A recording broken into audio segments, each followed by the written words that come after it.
Saat ini pemerintah harus membuat keputusan dalam situasi yang sulit. Ini adalah pilihan terakhir pemerintah, yaitu mengalihkan subsidi BBM. Setidaknya, ada dua narasi pemerintah Presiden Joko Widodo melakukan penyesuaian harga bahan bakar minyak atau BBM, beban subsidi energi yang mencapai 502,4 triliun rupiah, dan tensi geopolitik negara-negara penghasil minyak dunia.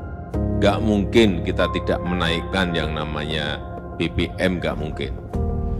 Penyesuaian harga BBM ini juga dibarengi dengan pemberian subsidi dari APBN agar masyarakat yang terdampak tetap bisa menjangkau harga BBM. Warga kurang mampu menjadi prioritas uang negara.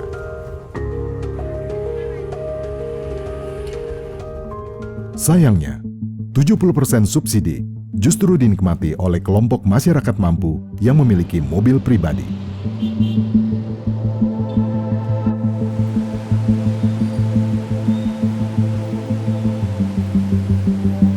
Yang paling terdampak tentu masyarakat paling bawah, karena terkait daya beli mereka, terkait dengan kehidupan sehari-hari mereka.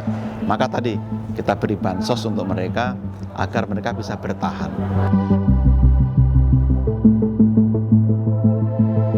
Dan sistem studi yang bebas kayak sekarang ini, saya juga sering sebutkan, membuat orang tuh jadi terlena, meninadebobokkan. Jadi seolah jadi seperti kecanduan, seperti Faisal Basri bilang kemarin, kecanduan itu benar. Jadi seolah tuh BBM itu adalah barang yang murah dan harus bisa murah. Nah, ini yang jadi masalah. Subsidi BBM harus lebih menguntungkan masyarakat kurang mampu. Tapi sayang, faktanya berkata lain. 89% subsidi solar dinikmati oleh dunia usaha. Sementara BBM jenis Pertalite, subsidinya dinikmati oleh 86% kalangan mampu.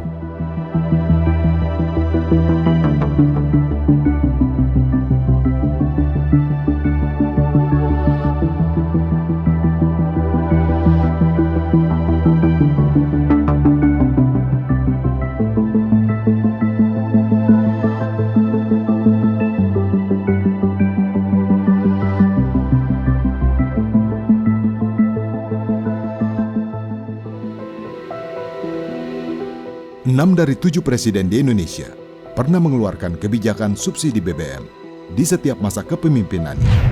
Pada 1966, pemerintahan Soekarno menerapkan subsidi untuk 3 jenis bahan bakar, premium, solar, dan minyak tanah.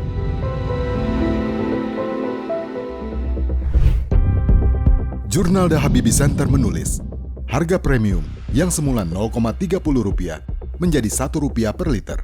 Minyak tanah dari Rp0,20 menjadi Rp0,60 per liter.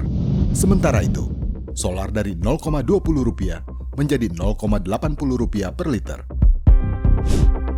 Pada masa pemerintahan Presiden Soeharto, perubahan harga BBM terjadi sebanyak 21 kali.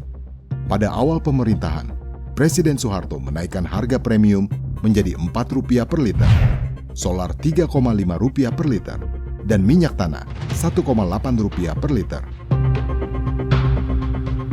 Hingga di akhir pemerintahan Presiden Soeharto, harga 3 bahan bakar itu masing-masing menjadi Rp1.000 untuk premium, Rp550 untuk solar, dan Rp280 untuk minyak tanah.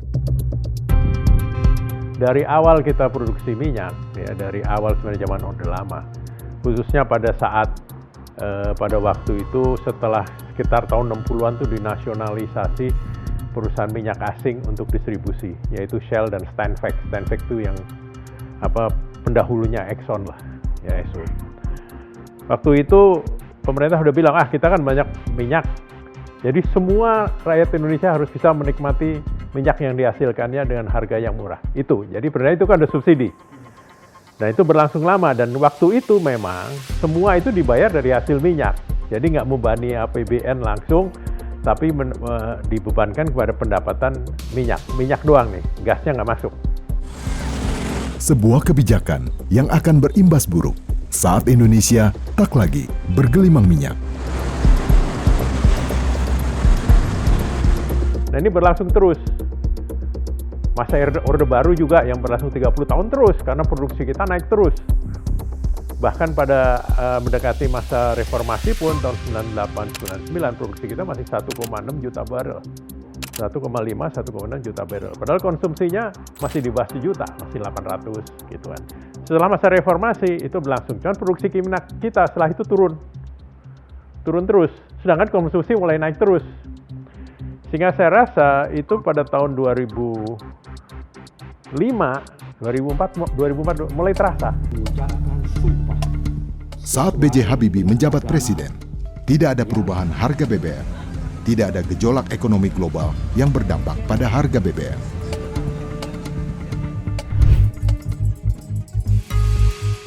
Era Presiden Abdurrahman Wahid tercatat mengalami 4 kali penyesuaian harga BBM.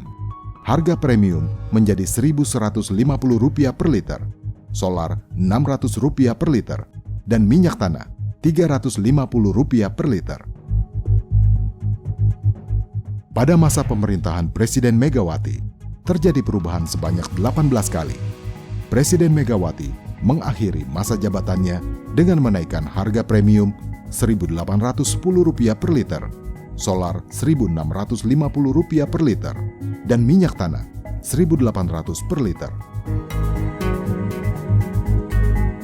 Sementara itu, pada saat Susilo Bambang Yudhoyono menjabat sebagai presiden 2 periode, terjadi perubahan kebijakan energi yang luar biasa.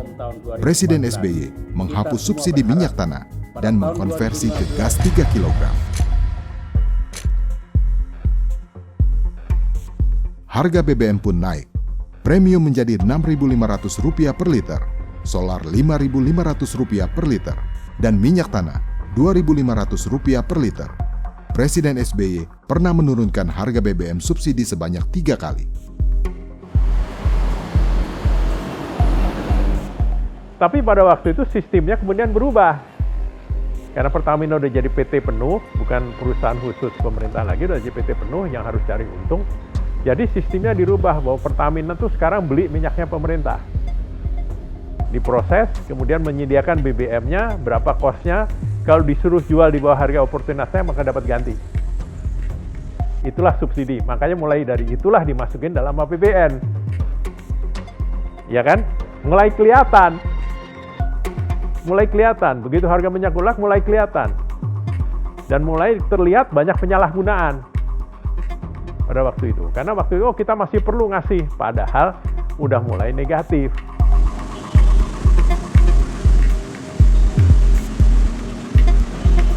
Sehingga pada tahun 2008, waktu itu harga minyak naik sampai $150, disesuaiin lagi. Disesuaiin ya argumentasinya persis seperti sekarang. 2008 udah. Banyak yang protes, kemudian keluarin BLT, persis sama. Di DPR pun argumentasinya sama. Banyak yang nentang semua. Wah, ini kan memberatkan rakyat, ini kan itu. Padahal jelas, itu sih nggak tepat sasaran. Jadi memang pada waktu itu kelihatan nggak ada keinginan secara politik untuk mengurangi subsidi ini. Padahal udah tahu semua orang bahwa itu disalahgunain. Bukan yang berhaknya. Sekarang nentuin yang berhak siapa? Agar distribusi BBM bersubsidi lebih tepat sasaran, landasan hukumnya harus jelas terkait jenis kendaraan apa saja yang benar-benar bisa menikmati BBM bersubsidi. Ini untuk menghindari penyalahgunaan atau penggunaan BBM bersubsidi oleh masyarakat ekonomi menengah ke atas. Sebelum bicara penyesuaian harga, sebaiknya bicara uang itu bisa digunakan untuk apa. Kemarin itu dibuktikan. Presiden melalui Menteri Keuangan hasil rapat terbatas menyampaikan bahwa alokasi untuk bantalan sosial itu ditambah, bukan menggunakan yang ada, tapi ditambah 24 triliun. Untuk yang sudah ada, dikasih lagi, diperkuat dari keluarga harapan PKH, lalu pekerja yang gajinya tidak melebihi 3,5 juta per bulan, dan ruang yang diberikan teman-teman ojek, sopir, nelayan, petani diberi ruang. Alokasi 2,17 triliun itu bisa dipakai di Pemda. Kalau nggak dapat skema 1, nggak dapat skema 2, diberi ruang di sini. Itu yang kemarin sudah diputuskan dan mulai minggu ini disalurkan ke masyarakat. Kita udah mulai sebenarnya dengan di awal Pak Jokowi 2014 berani menaikkan harga, lalu merealokasikan belanja untuk infrastruktur dan sebagainya. Tapi kesini memang ada dinamika politik, ekonomi global, ada pandemi yang memaksa kita juga untuk realistis memberikan dukungan, perlindungan pada rakyat.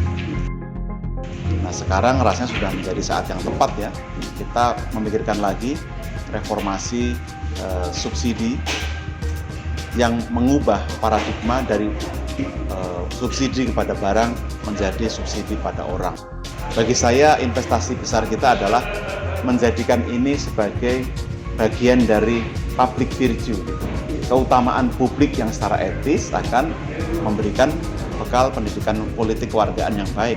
Kalau saya mampu, saya bayar pajak, bukan malah menikmati subsidi dan sebaliknya. Yang tidak mampu juga merasa secure karena dipastikan akan mendapatkan bantuan. Hari ini kita telah memulai pembagian BLT BBM yang diberikan kepada masyarakat selama 4 bulan, per bulannya diberikan 150.000, jadi totalnya 600.000 dan diberikan 2 kali, 300. Hari ini telah dimulai di kantor pos Kabupaten Jayapura, di Sentani, Jayapura.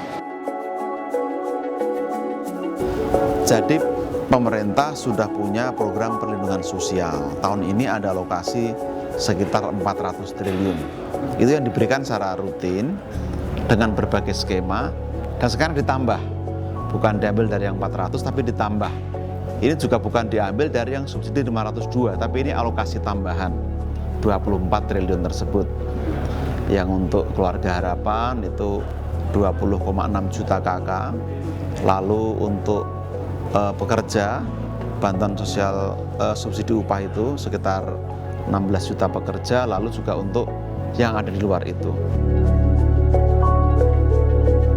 Memang kebijakan pengalihan subsidi akan menguntungkan. Pertama, APBN lebih sehat. Kedua, kita jadi punya alokasi lebih besar untuk belanja produktif tadi. Dan yang ketiga, kita bisa menjaga level ekonomi kita kepada track yang benar karena kita ingin transformasi di tahun-tahun mendatang, tidak berkutat pada persoalan yang sama sepanjang tahun seperti ini. Kebijakan terkait subsidi mestinya emang semua kebijakan itu untuk kebaikan rakyat ya, itu kan ideal. Kita juga melihat di sini pasti semua terdampak, tapi berapa besar dampaknya kita bisa ukur. Pemberian ini akan kita berikan 150.000 4 kali, namun kita berikan dalam 2 tahap. Jadi per tahapnya Rp300.000. Kita berikan per September ini dan nanti pada awal Desember kita berikan yang kedua. Kita perkirakan dengan adanya bansos yang diberikan tambahan 24,17 triliun, maka kita bisa menahan pertambahan jumlah kemiskinan sehingga tetap bisa kita jaga dan bahkan kita upayakan menurun melalui program-program pemerintah lainnya. Terhitung 3 September 2022, pemerintah melakukan penyesuaian harga BBM. Pertalite dari Rp7.650 per liter menjadi Rp10.000 per liter. Untuk solar subsidi dari Rp5.150 per liter menjadi Rp6.800 per liter. Dengan harga baru ini, pemerintah pun masih memberikan subsidi yaitu sebesar Rp4.800 per liter untuk Pertalite dan Rp9.800 per liter untuk solar.